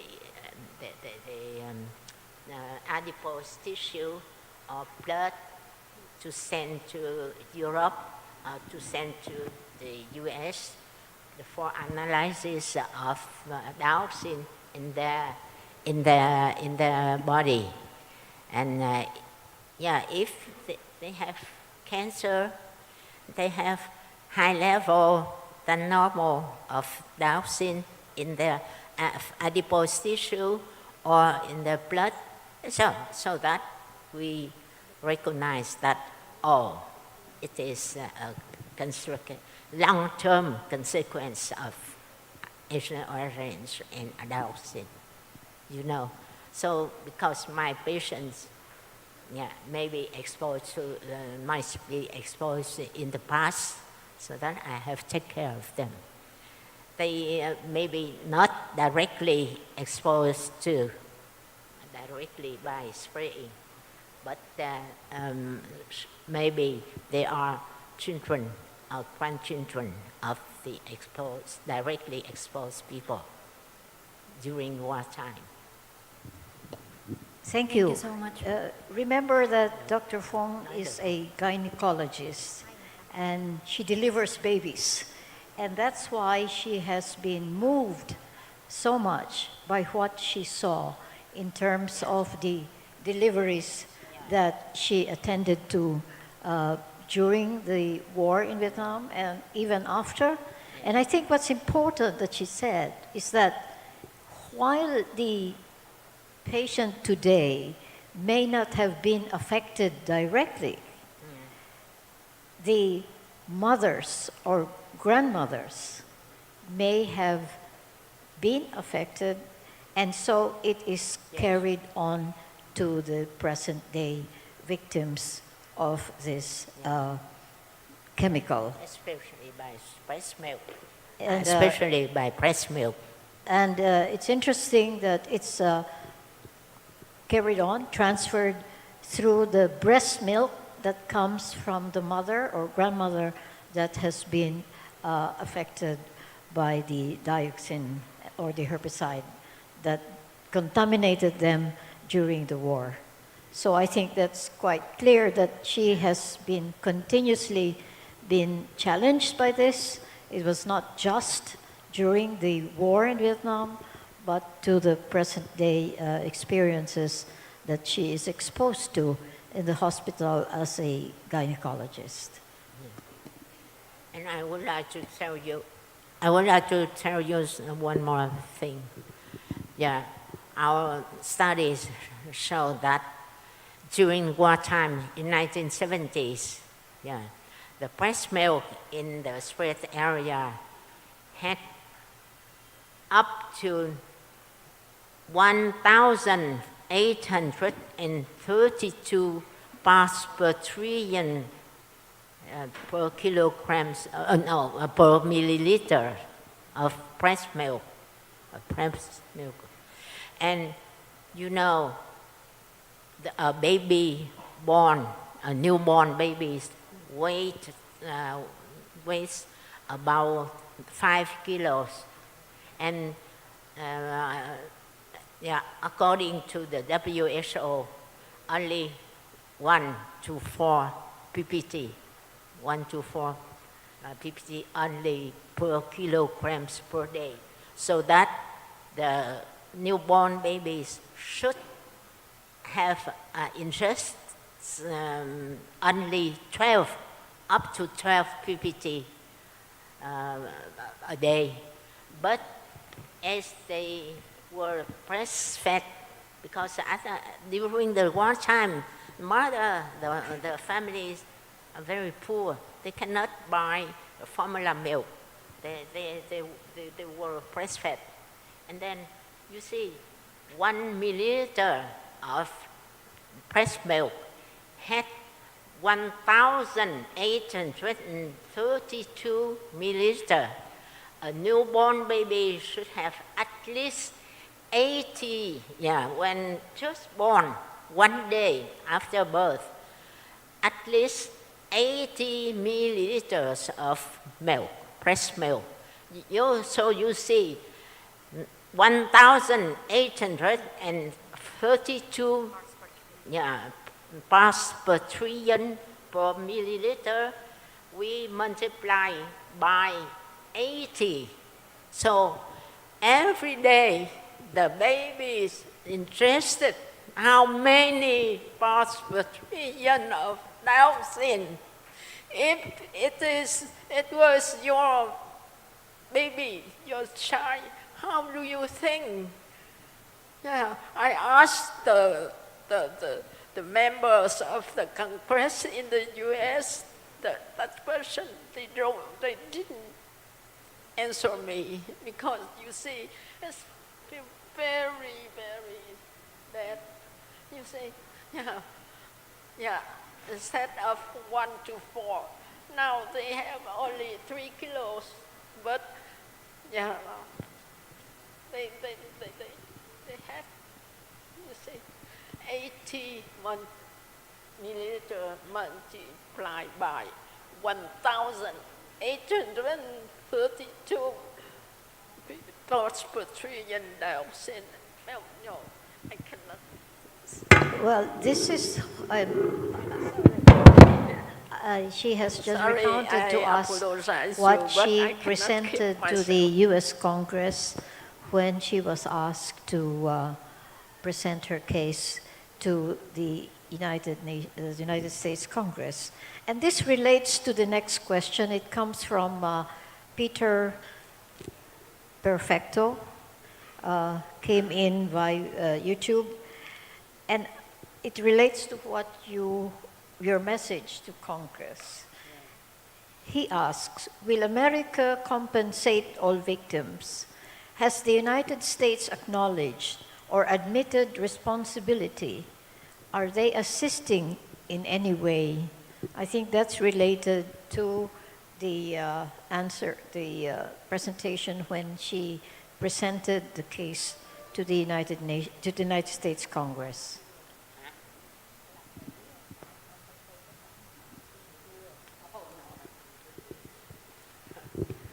Oh no, yeah, thank you for the question. No, yeah, yes, through the USAID in Vietnam now, the U.S. government sent some budget for the cleaning up of the airport, the 28 hotspots, but they are helping the cleaning up, the containment of the Da Nang airport, and then now Bien Hoa airport, and Phu Quoc airport in the center of Vietnam. But we have 25 more minor, they call minor hotspots at 25 airports in many provinces that the spread during wartime with less heavy than the 3 major hotspots. So no. Yeah, the Vietnam government, alongside with Vietnam government, give to the victims every month about 17 to 20 US dollars.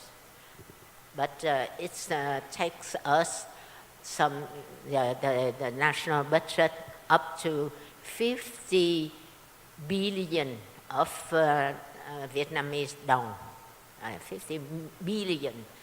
And so very heavy for our budget.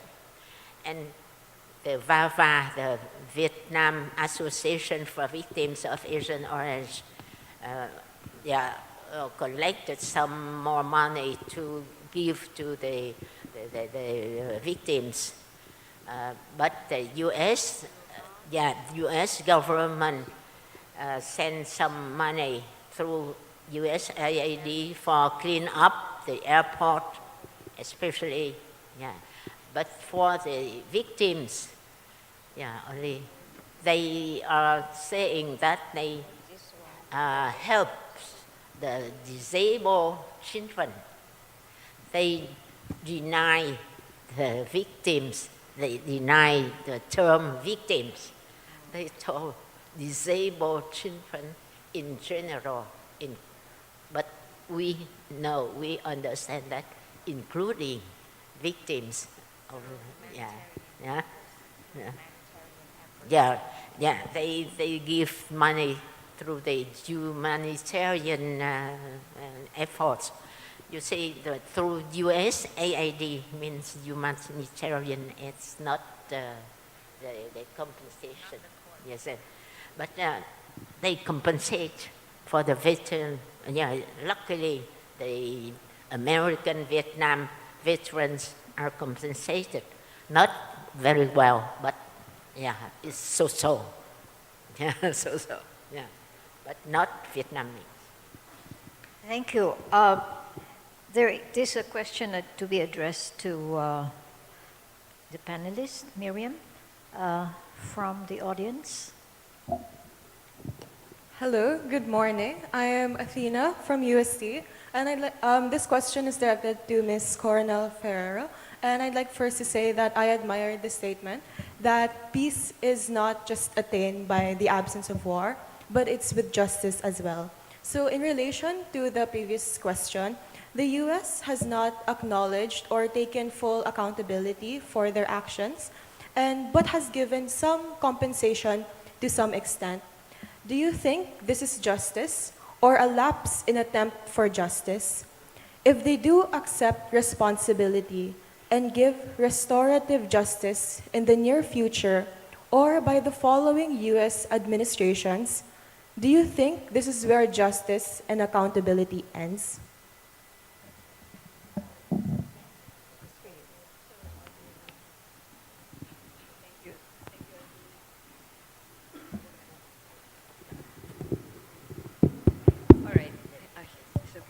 Thank you. Thank you, Athena, for your question. Actually, I was going to say that I understand that, for example, what did the court say about the U.S. court say about the use of Agent Orange?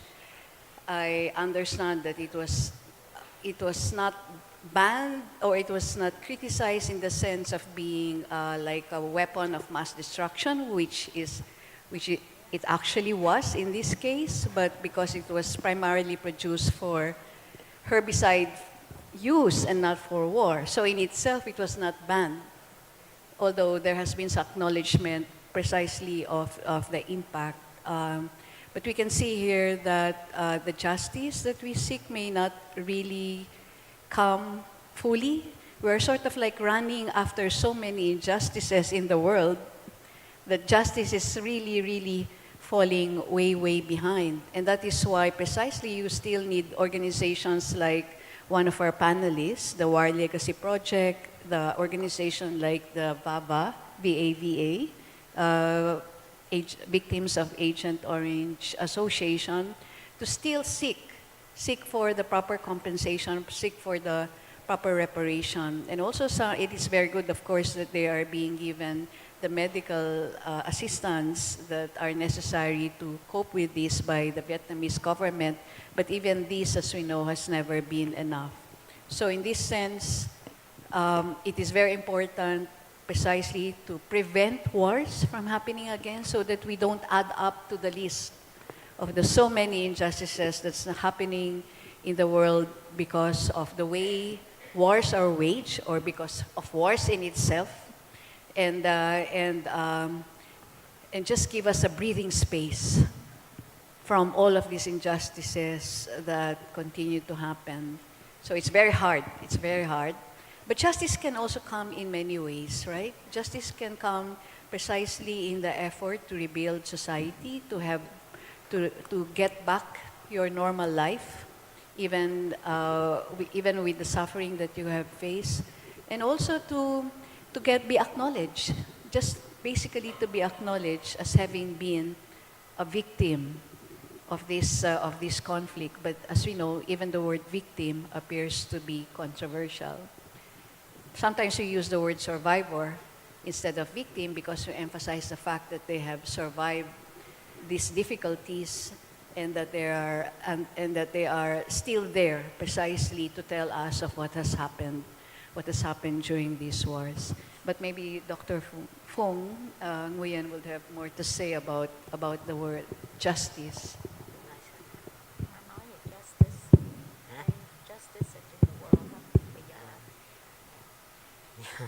Yeah. Not only the Asian Orange and dioxin victims, but also many other people in the other countries. They don't have any justice. So we are asking for justice not only for the victims in Vietnam, but we would like to ask justice for every people, every country in the world over. Yes. Thank you, Dr. Phuong. I think we would like to address this question to the two panelists who are invisible on the stage. Are they on? This is a collected question which we gathered from the audience. And for Dr. Bailey and Dr. Tsung, the question from the students is the following. What are the possible lessons that we can draw from the Vietnam War that we can apply in resolving current political and global conflicts? To you, Dr. Bailey.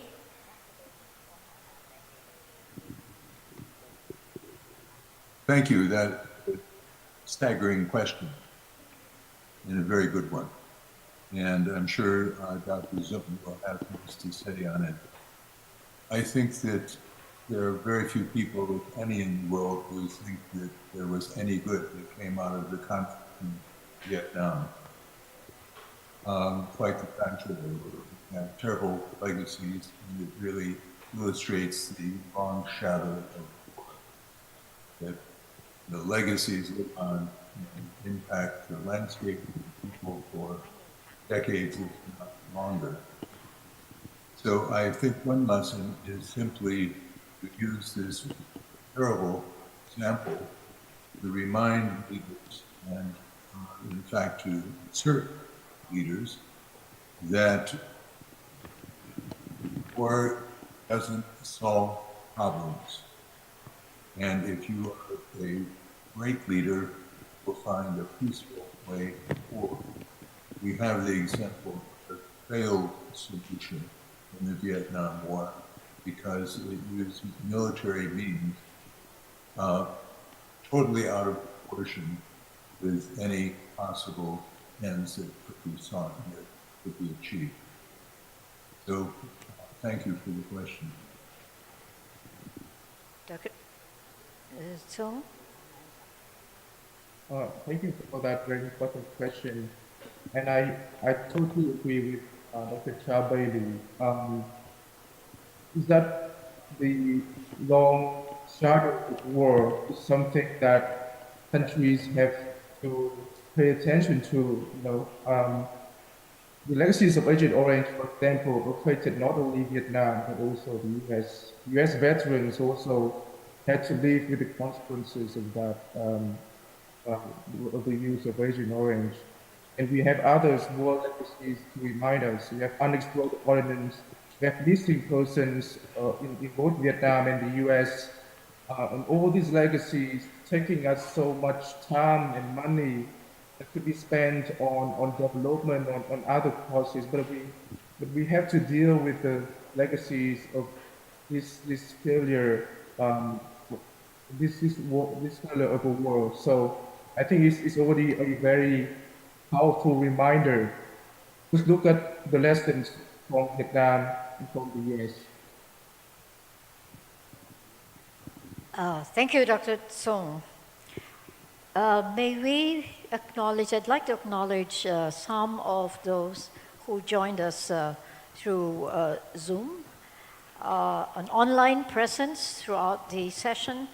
We were honored by the participation of the former ambassador of Vietnam to the European Union, Ton Nhu Tin Ning. He is also the president of Ho Chi Minh City Peace and Development Foundation. Thank you so much for joining us. And another group, we cannot mention all their names, but they have been with us throughout this morning. the Vietnam Association of Victims of Agent Orange and Dioxin, who are based in Hanoi. They collectively want to thank you and to wish you well, and they're very proud of what you're doing, and so are we at the Magsaysay Foundation. I'm sorry, there may be other questions, but we would like at this point perhaps to thank you all for being with us this morning. And to close this session this morning, I'd like to share a few words of wisdom from the first awardee of the Magsaysay Award. Can anyone guess who was our first awardee? In 1959,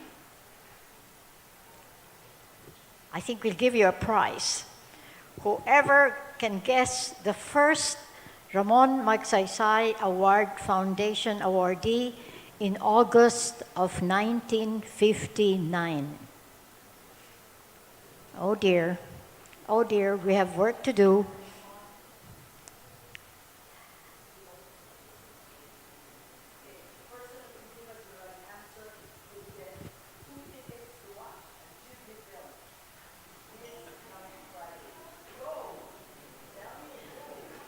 Anyone? Oh, everybody's Googling. I won't give you time to Google. I'll give you 2 minutes, 2 seconds. The first awardee of the Ramon Magsaysay Award Foundation of August 1959.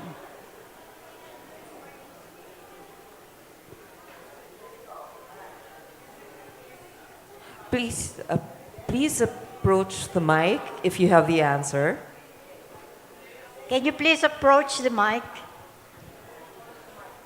so everybody will remember? It's, oh, sorry.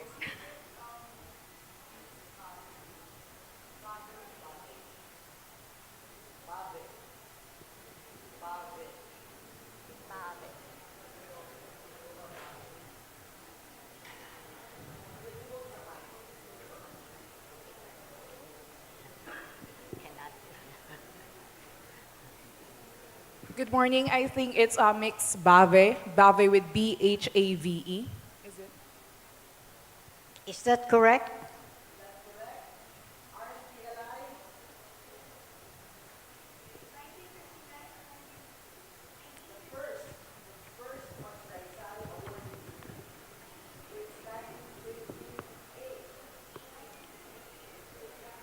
'58.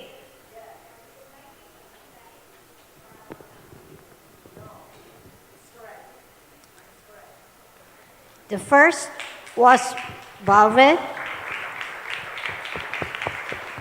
and I suggest you all Google that so you will remember.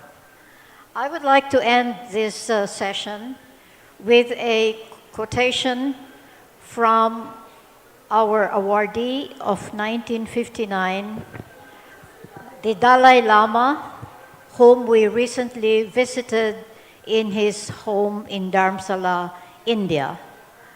The Dalai Lama was awarded in August 1959, 4 months after he left Tibet.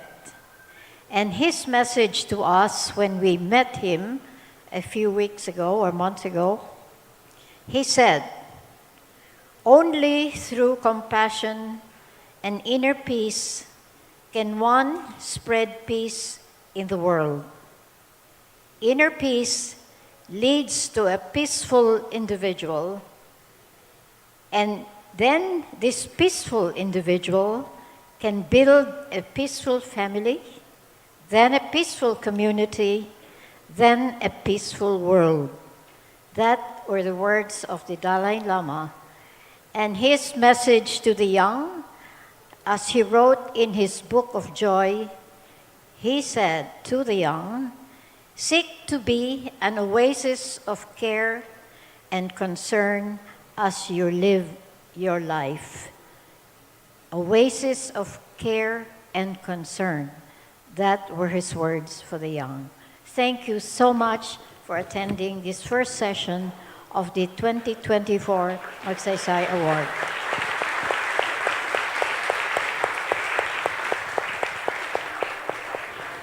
Thank you, Ambassador Delia.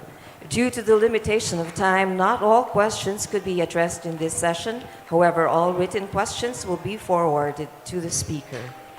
At this juncture, may we request the following to join our moderator and panelists on stage for a photo opportunity. Ms. Susan Afan, President of the Ramon Magsaysay Award Foundation, and Ms. Joy Alampay, Director of the Ramon Magsaysay Transformative and Leadership Institute.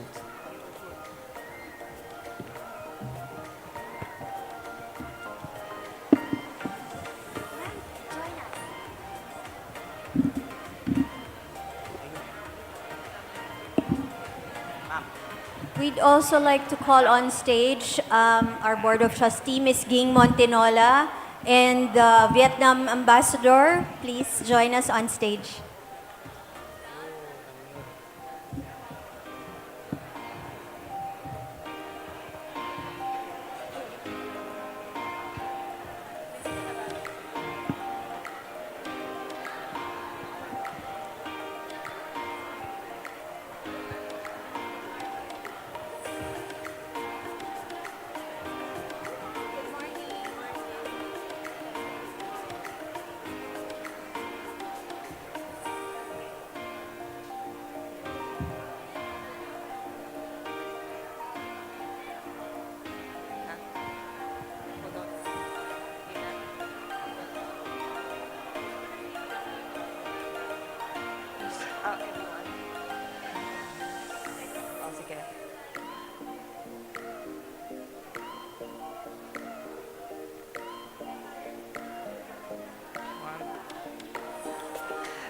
We would like to invite those who are on stage to join the audience to have a group picture.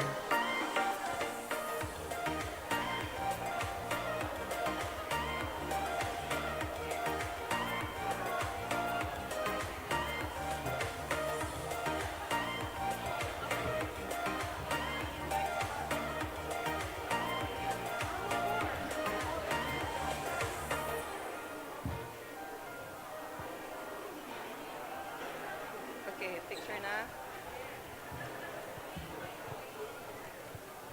Okay.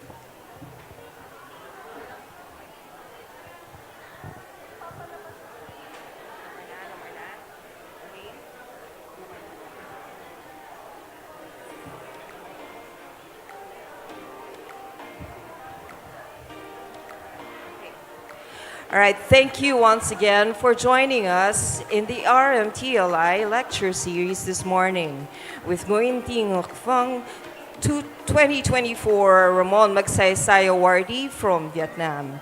We would like to acknowledge our partners for today's event. This event is supported by Animation Council of the Philippines Incorporated and SGV and Company. Special thanks to Pioneer Life Incorporated. We would also like to acknowledge our co-conveners, ASEAN Youth Advocates Network, Asia Society Philippines, Center for Filipino Youth Volunteers SINAG, Far Eastern University International Studies Society, GoodGov PH, FINMA Education, University of the Philippines Diliman Information Office, UP Asian Center, and Zwellig Family Foundation. We'd love to see you share your time with us here during the lectures. Please tag us on social media at Magsaysay Award with the hashtag Ramon Magsaysay Award and hashtag RMTLI Lecture Series. Please let us know what you think about this lecture by filling in the feedback form when you scan the QR code on the screen. We will provide certificates of completion for those who answer the feedback form. The RMTLI lecture series is just the first of the events for the 66th Ramon Magsaysay Awards Festival Week. We also invite everyone to join this afternoon's lecture with Rural Doctors Movement from 1 to 3 p.m. and to day 2 of the RMTLI lecture series. The first lecture on November 14 will be from Karma Funso from Bhutan from 9 to 11 a.m., followed by Farwiza Farhan from Indonesia, this year's recipient of the Emergent Leadership Award from 1 to 3 p.m. You may register for these lectures by visiting bit.ly/RMTLI_lecture series 2024 or scan the QR code flashed on the screen. We would also like to invite everyone to the 66th Ramon Magsaysay Awards presentation ceremonies on November 16, Saturday at 4 p.m. We would also like to thank the official media partners of the 66th Ramon Magsaysay Awards Festival season, NHK World Japan, Associated Press, and Mongabay, Indonesia. To keep updated on our latest activities, visit our website at rmaward.asia or follow us on social media at Magsaysay Award. Please wait for the ushers to guide you to the exit.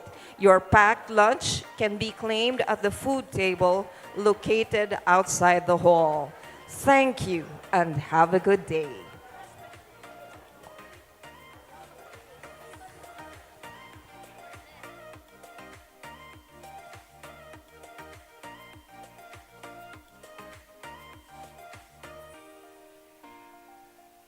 Hi, can you hear me, Zoom? Yes. Right, unmute. Nice answer. Will you send me a copy of your remarks?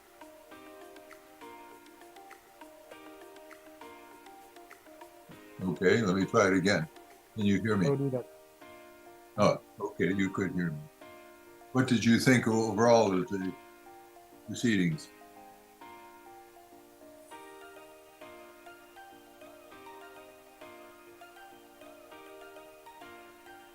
Okay, I'll try again. Can you hear me? Okay. Yes, it seems like the host is muting us for the reason. Right. Yeah. I can hear you. Can you hear me? Yes. But I keep being muted. Okay. Well, I think they've all gone off to lunch, so I think you need to go off and go to bed. Yes, yes. I think you did a really excellent job. Very Thank you. fine presentation. Really terrific. It was a pleasure to be on another panel with you or doing something joint. And every time I go to an event, I seem to come away with something new. And I got a much deeper insight into Dr. Phuong than I had before. And you're right. She is a unique, wonderful person. And I don't know whether, this was not the place for talking about. Thank you so much for joining us this morning. Congratulations on a successful event. Hear you much, but the audience is currently dispersing. And again, thank you so